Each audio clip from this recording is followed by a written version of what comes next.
arrependem. O que está por trás das uniões conjugais que não dão certo?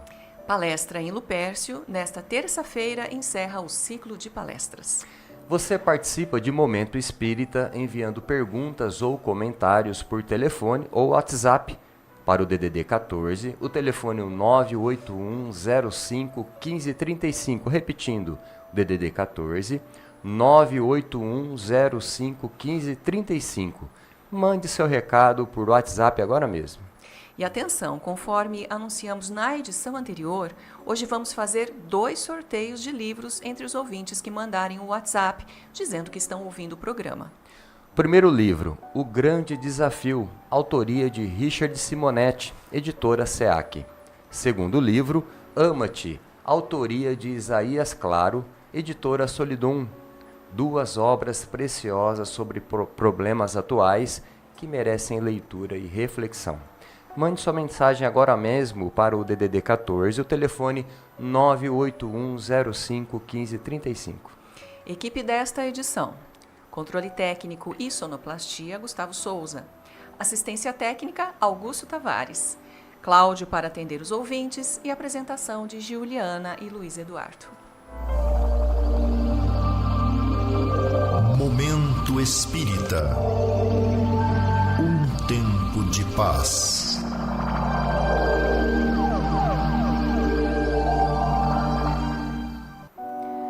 Prezada ouvinte, prezado ouvinte. A imprensa noticiou que horas antes de partir, o Papa Francisco, num último esforço, pediu paz ao mundo e aos governantes e pediu também pelas vítimas da guerra e da fome. Ninguém duvida disso. Francisco demonstrou que é um verdadeiro cristão, pois com sua autoridade moral, outra coisa não fez durante seu pontificado, senão apelar pela compreensão entre os povos e pela união das nações em torno do ideal da paz. Segundo a doutrina espírita, espíritos de elevada compreensão são preparados pela espiritualidade, em nome de Jesus, para trazerem ao mundo a sua mensagem de amor. Allan Kardec, no primeiro capítulo de A Gênese, faz referência a esses espíritos que existiram em todas as épocas e em todos os povos, aos quais ele chamou de gênios. Desde que se admira a solicitude de Deus para com suas criaturas, afirma Kardec, por que não admitir que espíritos capazes, pela energia e superioridade de seus conhecimentos, de fazer avançar a humanidade, se encarnem pela vontade de Deus com o fim de ajudá-la a progredir num sentido determinado, que recebam uma missão como o embaixador recebe de seus soberanos. Tal é o papel dos grandes gênios, continua Kardec. O que eles vêm fazer se não ensinar aos homens as verdades que estes ignoram, as quais permaneceriam ignoradas durante longos períodos, a fim de lhes dar um ponto de apoio por meio do qual possam progredir mais rapidamente. Esses gênios que surgem através dos séculos, como estrelas brilhantes, deixam atrás de si um longo traço luminoso sobre a humanidade. São missionários, ou se quiserem, Messias. As coisas novas que eles ensinam, sejam de natureza física ou de ordem filosófica, são revelações. As palavras que Allan Kardec escreveu há 160 anos podem ser aplicadas à missão do Papa Francisco, pela luz que ele representou diante de um mundo de incompreensão, de violência, de guerra e de indiferença, que infelizmente ainda persiste no seio da humanidade. Seus reiterados apelos à paz, suas visitas aos diversos países, seu contato com líderes das mais diversas religiões e ideologias políticas demonstra o quanto ansiava por um mundo de paz onde todos pudessem viver em harmonia. Infelizmente, em meio a este mundo tumultuado de hoje, não temos visto outras reiteradas intervenções de líderes mundiais que possam representar o anseio de Jesus, ficando restrito quase que exclusivamente à ação do Papa. Talvez tivéssemos de acordar as grandes lideranças religiosas de todo o mundo para se unirem numa ação comum com reivindicações em nome da paz, para que as lideranças políticas possam despertar para o caminho da aproximação e entendimento. Momento Espírita. O rádio é do ouvinte. Atendendo a um habitual ouvinte de nosso programa, vamos responder a seguinte questão. É correto afirmar que durante o sono ou a emancipação da alma, o perispírito de uma pessoa não binária tem um aspecto neutro, fluido ou andrógeno, refletindo sua identidade interna e transcendendo as categorias binárias do gênero? Já dissemos aqui, em resposta ao mesmo ouvinte, que dentro das concepções em voga, pessoa não binária é aquela que não se encaixa na forma tradicional de homem ou de mulher, também conhecida como pessoa trans. Evidentemente, questão como essa, referente a impressões do mundo espiritual que se possa ter durante o sonho, ainda são meras especulações, pois pouco se sabe sobre isso. Informações a respeito ainda são muito raras, razão pela qual ainda não se consolidou uma posição definida. Cremos, entretanto, pelas informações das obras espíritas em geral, que no mundo espiritual próximo a nós, a identificação do espírito não deve ser muito diferente daquela pela qual ele foi conhecido na Terra. Uma coisa é a realidade espiritual, outra, a que cada um de nós, durante o sono, pode perceber. De modo que as impressões que trazemos do mundo espiritual por meio do sono dependem muito de nosso potencial de visão, de nossa mentalidade e de nossas crenças e preconceitos. Num plano superior, a situação deve ser bem diferente. Portanto, não temos uma resposta clara e objetiva para o nosso ouvinte quanto à questão formulada, podendo fazer apenas suposições.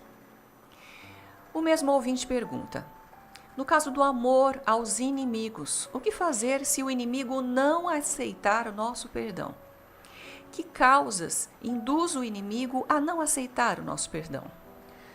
Se trouxeres a tua oferta ao altar, e aí lembrares de que teu irmão tem alguma coisa contra ti, deixa ali diante do altar a tua oferta e vai reconciliar-te primeiro com ele e depois vem e apresenta a oferta. Esta é a recomendação de Jesus para todos nós que estamos frequentemente recorrendo a Deus por meio de orações com a nossa carga de pedidos. Os judeus costumavam levar alguma oferta para depositar em frente ao altar e muitos achavam que a oferta era suficiente, que Deus ficaria plenamente satisfeito com isso. Mas Jesus, sem menosprezar essa crença, mostrou que mais importante do que a oferta é a nossa relação com as pessoas com quem convivemos, principalmente aquelas com quem temos alguma dívida moral a acertar. Em nossa prece, que oferta mais significativa podemos oferecer a Deus, senão os nossos bons sentimentos, a pureza de nossas intenções? Estamos diante de um caso em que Jesus não está recomendando diretamente o perdão, mas sim a necessidade de se pedir perdão diante da pessoa a quem prejudicamos. Ele manda reconciliar, mas a reconciliação pode não ocorrer se o inimigo não entender nossa intenção ou se ele não aceitar nosso pedido. Como fica então? Ora, para Jesus, mais do que ato, o que vale é a intenção. Se alguém não aceita meu pedido de desculpa ou perdão, eu não posso fazer nada além do que já fiz. Dou-me por satisfeito naquele momento. Minha parte na relação foi feita, embora não tenha conseguido reconquistar meu adversário. Caso não seja perdoado, então o ofendido continuará me odiando e talvez, dependendo de sua condição espiritual, aguardando alguma oportunidade para se vingar. Mas Jesus está interessado naquilo que está em meu coração, pois ao pedir perdão, eu confessei meu erro para mim mesmo.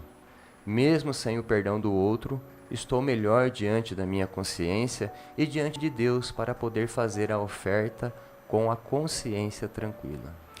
Todavia, em relação ao meu inimigo, tenho que aguardar outra oportunidade e, conforme o caso, provar para ele, por meio de meus atos e atitudes, que realmente me arrependi e não o odeio e que posso servi-lo.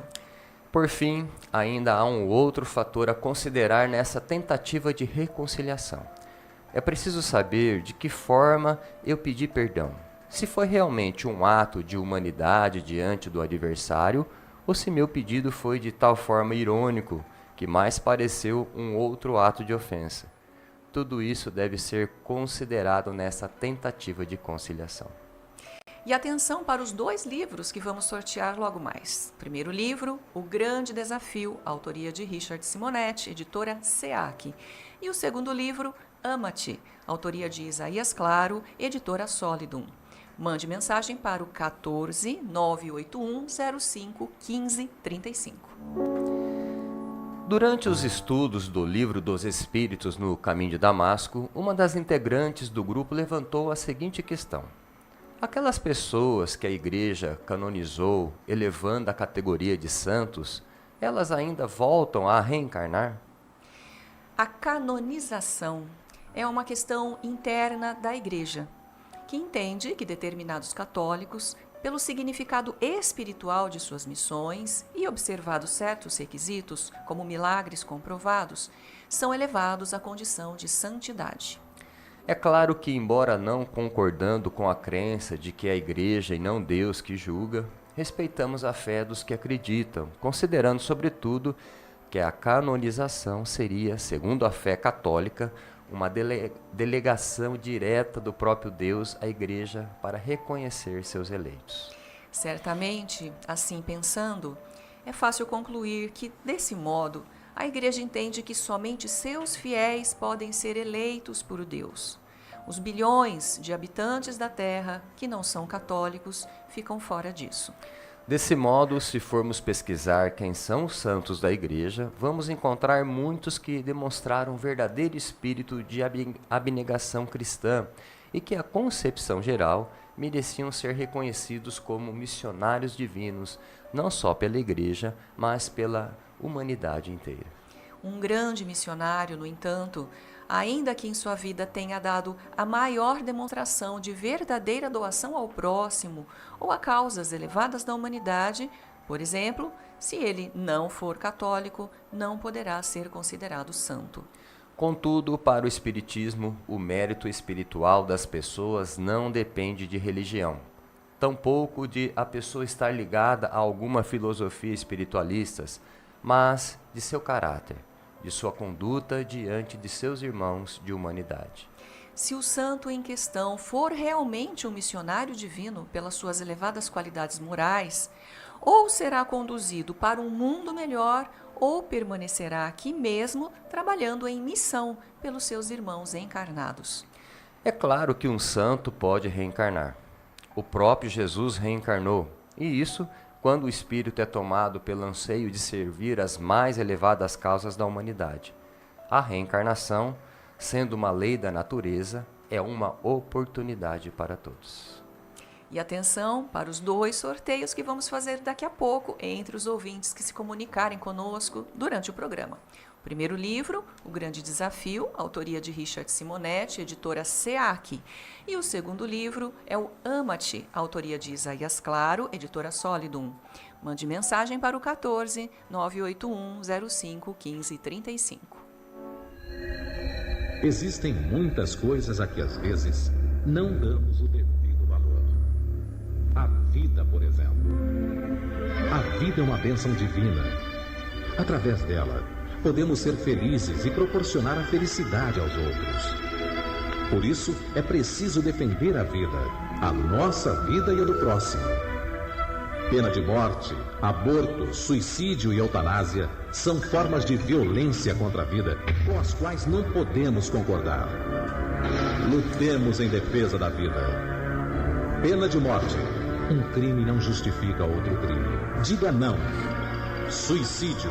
Um gesto infeliz. Dê uma chance a você mesmo. Existe sempre alguém para ajudá-lo. Aborto, um ato de covardia. A vítima não pode defender-se. Eutanásia, uma ação criminosa.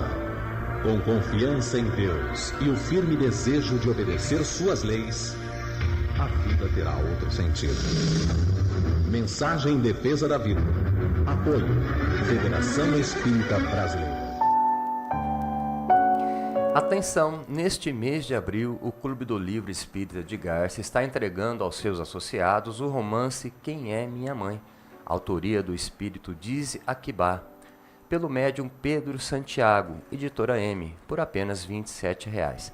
Associe-se ao Clube e receba mensalmente um livro espírita em sua casa. As atividades de evangelização infanto-juvenil acontecem domingo, a partir das 9h45 no Lar Meimei.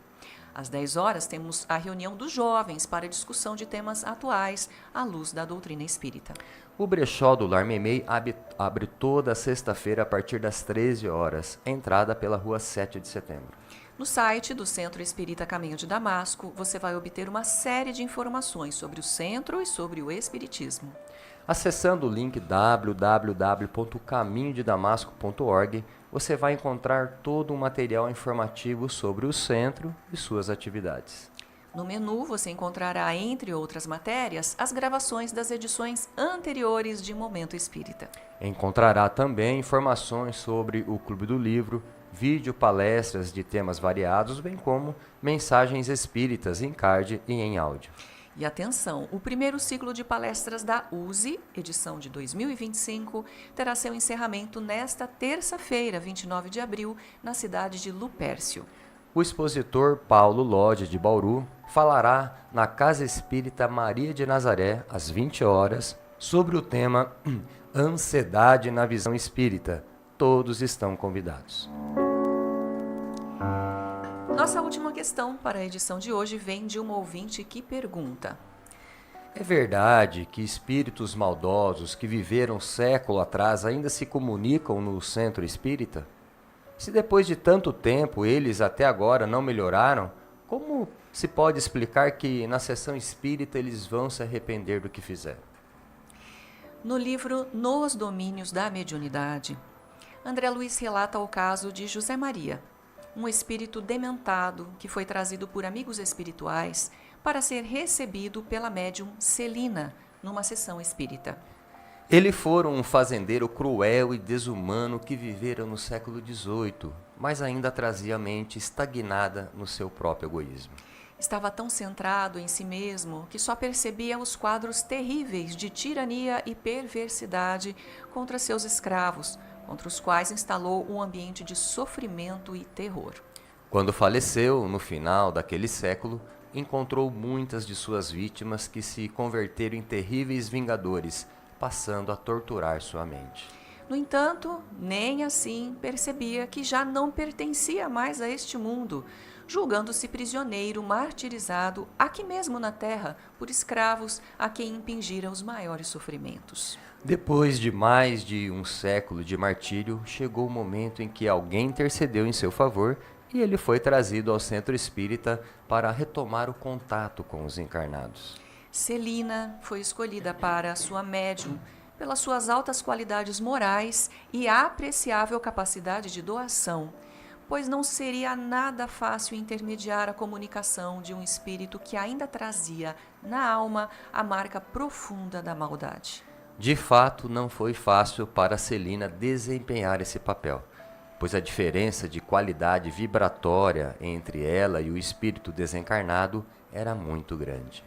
Médium educada e extremamente zelosa de seu papel, Celina se pôs em vigilância, amparada por espíritos amigos, e não deixou que José Maria extravasasse sua agitação e seu inconformismo, fazendo com que ele se contivesse durante o contato mediúnico.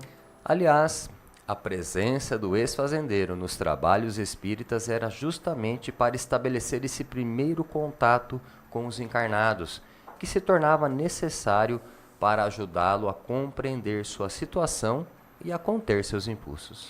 Após essa manifestação, controlada por Celina e dirigida pelo coordenador dos trabalhos mediúnicos, José Maria pôde ser removido para ser internado numa instituição educativa no plano espiritual.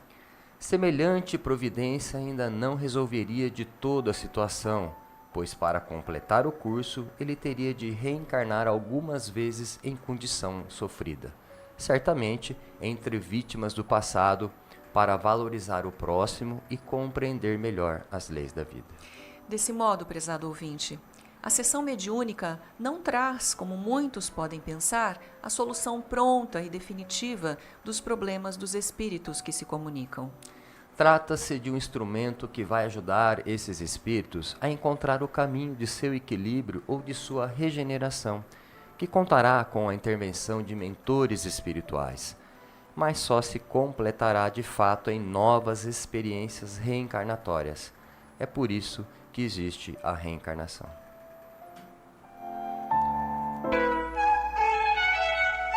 Momento Espírita. Mensagem para a nova era.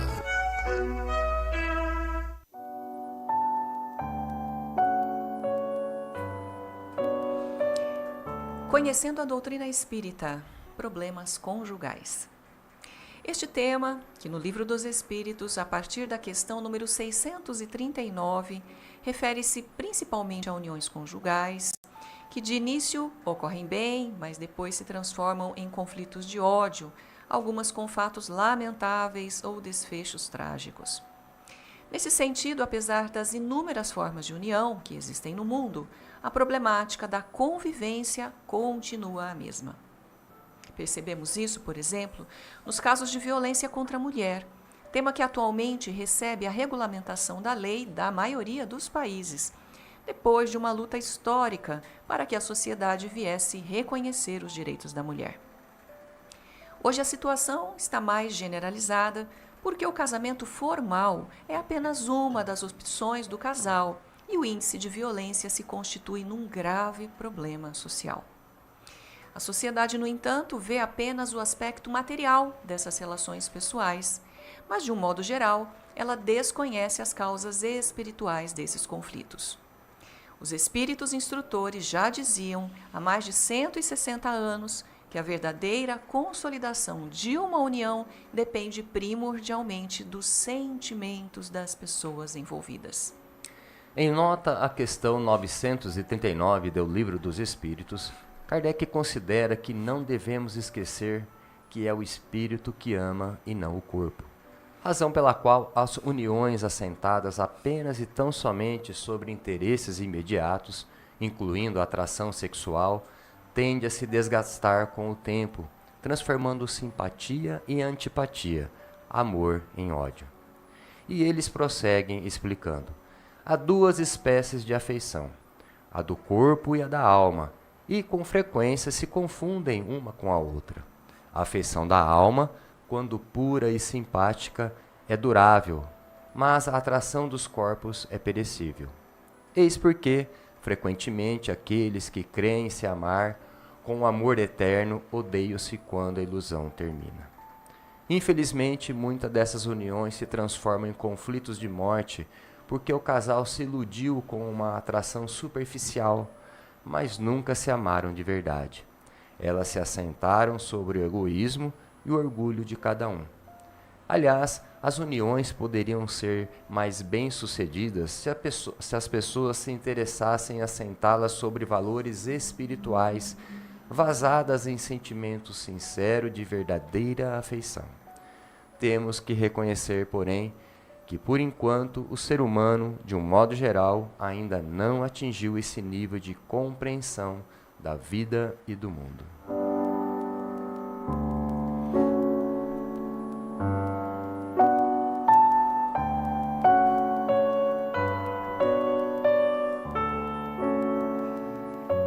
E chegou o momento dos 2 sorteios dos livros que anunciamos. O primeiro livro, O Grande Desafio, autoria de Richard Simonetti, e o segundo livro, Ama-te, autoria de Isaías Claro.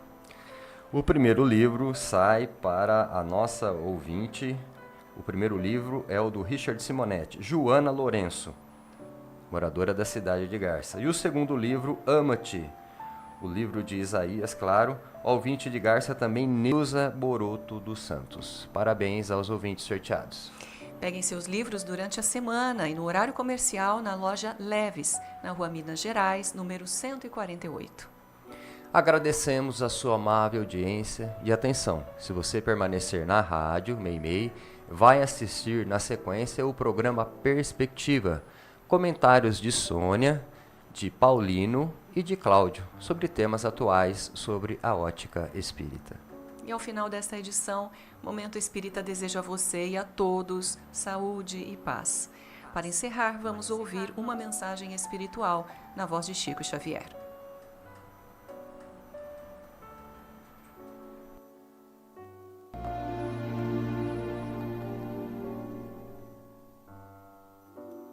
Confia sempre. Não percas a tua fé entre as sombras do mundo. Ainda que os teus pés estejam sangrando, segue para a frente, erguendo a tua luz celeste acima de ti mesmo. Crê e trabalha, esforça-te no bem e espera com paciência. Tudo passa e tudo se renova na terra, mas o que vem do céu permanecerá. De todos os infelizes, os mais desditosos são os que perderam a confiança em Deus e em si mesmos, porque o maior infortúnio é sofrer a privação da fé e prosseguir vivendo. Eleva, pois, o teu olhar e caminha, luta e serve, aprende e adianta-te. Brilha a alvorada além da noite. Hoje é possível que a tempestade te amarfanhe o coração e te atormente o ideal, aguilhoando-te com a aflição ou ameaçando-te com a morte. Não te esqueças, porém, de que amanhã será outro dia.